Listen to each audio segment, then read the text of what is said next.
আফওয়া ফাফু আন্নি, এর অর্থ হচ্ছে আল্লাহ আপনি ক্ষমাশীল, আপনি ক্ষমাশীল, আপনি ক্ষমাকে পছন্দ করেন।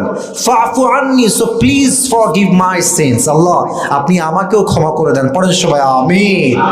অতএব এই দোয়াটা আমরা কদরের রাতে বেশি বেশি পড়ার চেষ্টা করব, বলেন সবাই ইনশাআল্লাহ।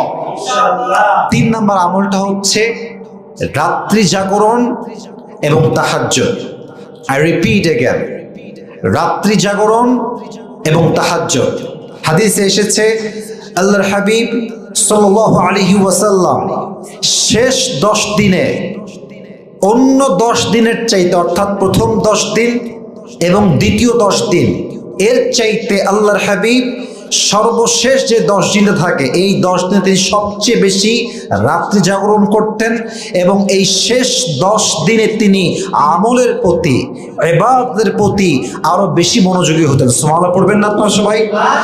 শুধুমাত্র রাত জাগলেই হবে না, তাহাজ্জুদটা আমাদেরকে আদায় করতে হবে। তবে সবাইকে আমি ক্লিয়ার করে বলতে চাই, কদরের জন্য স্পেসিফিক কোনো নামাজ আলাদাভাবে